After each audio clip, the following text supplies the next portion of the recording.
नमस्कार मित्रांनो, स्वागत आहे तुमचं सर्वांचं आपल्या युट्यूब चॅनलमध्ये. मित्रांनो, आजच्या व्हिडिओमध्ये आपण बघणार आहे की तुमच्या बँक खात्यासोबत तुमचं आधार कार्ड हे लिंक आहे की नाही.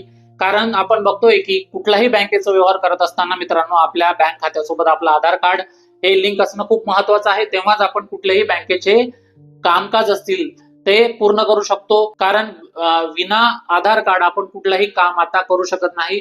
म्हणून हे तुम्हाला चेक करायचंय की तुमच्या बँक खात्यासोबत तुमचं आधार कार्ड हे लिंक आहे की नाही, आणि ते कशा पद्धतीने चेक करायचे याची संपूर्ण माहिती, याची संपूर्ण प्रोसिजर आपण या व्हिडिओमध्ये बघणार आहे. म्हणून हा व्हिडिओ शेवटपर्यंत नक्की बघा आणि चॅनलवर पहिल्यांदा आला असेल तर चॅनलला सबस्क्राईब करून घ्या. तर मित्रांनो, यासाठी तुम्हाला काय करायचंय, गुगल वरती जायचं आहे आणि गुगल वरती गेल्यानंतर तुम्हाला इथे वरती सर्च मध्ये टाकायचंय माय आधार.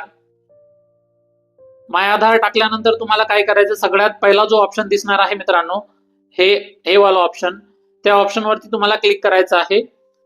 त्या ऑप्शन वरती क्लिक केल्यानंतर अशा पद्धतीचा आयकॉन तुमच्या समोर ओपन होईल. तिथे तुम्हाला काय करायचं, खाली स्क्रोल करायचं आहे आणि खाली यायचं आहे यावरती.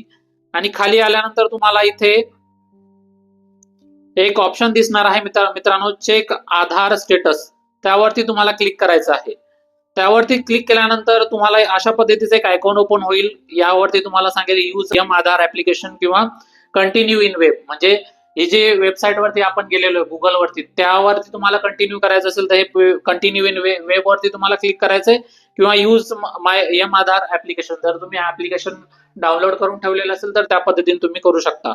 तर आपण काय करायचं, यानंतर तुम्हाला लॉग इन करून घ्यायचं मित्रांनो. लॉग इन वरती क्लिक केल्यानंतर तुम्हाला इथे तुमचा आधार नंबर इथे टाकायचा मित्रांनो, आणि इथे जो दिलेला कॅप्चा आहे तो जसाच्या तसा तुम्हाला यावरती टाकायचा आहे.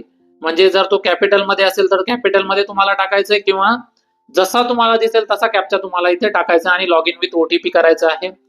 असं केल्यानंतर आता तुम्हाला एक तुमच्या रजिस्टर्ड मोबाईल नंबर वरती ओटीपी रिसीव्ह होणार आहे. तो ओटीपी तुम्हाला काय करायचंय, त्यावरती टाकायचा आहे आणि लॉग इन करायचं आहे मित्रांनो. लॉग इन केल्यानंतर तुम्हाला इथे वेगळे ऑप्शन्स दिसणार आहे मित्रांनो, की ऍड्रेस अपडेट असेल, डाउनलोड आधार असेल आणि डॉक्युमेंट अपडेट असतील, किंवा मग इथे एक मेन महत्वाचं आपलं काय आहे की बँक सीडिंग स्टेटस आपल्याला चेक करायचं आहे. तर यावरती तुम्हाला चेक करायचं आहे. त्यावरती क्लिक केल्यानंतर इथे काहीतरी टेक्निकल एरर येत आहे मित्रांनो, ते बघूयात. हा, तर आता बघा हे दाखवलंय की आता congratulation, your Aadhaar bank mapping has been done. हे कधी मी केलेलं आहे मित्रांनो, तर 25/10/2016 माझा आधार नंबर जो आहे तो माझ्या बँक खात्यासोबत मी लिंक केलेला आहे. तेव्हापासून माझा बँक खातं जे आहे त्या बँक खात्याला माझा आधार नंबर हा लिंक आहे. जर तुमच्या बँक खात्यासोबत तुमचा आधार नंबर लिंक नसेल तर इथे तुम्हाला दिसेल की your Aadhaar bank mapping has not been done असं काहीतरी दिसेल, किंवा मग तुमचा आधार कार्ड हा तुमच्या बँक खात्यासोबत लिंक झालेलं नाही असं दिसणार आहे मित्रांनो. तर अशा पद्धतीने तुम्ही काय करू शकता मित्रांनो, घर बसल्या तुमचा मोबाईलचा वापर करून तुम्ही हे चेक करू शकता की तुमच्या बँक खात्यासोबत तुमचा आधार नंबर जो आहे तो लिंक आहे की नाही. तर मित्रांनो, सोपी आहे ना प्रोसिजर.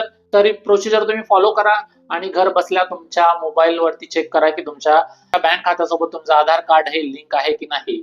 तर मित्रांनो, ही माहिती आवडली असेल व्हिडिओला लाईक, आणि हा व्हिडिओ जास्तीत जास्त लोकांपर्यंत नक्की शेअर करा, जेणेकरून ते सुद्धा घर बसल्या चेक करतील की त्यांच्या बँक खात्यासोबत त्यांचं आधार कार्ड हे लिंक आहे की नाही. तर मित्रांनो, ह्या व्हिडिओमध्ये एवढंच. परत भेटूयात एक नवीन विषयासह. तोपर्यंत जय हिंद, जय महाराष्ट्र.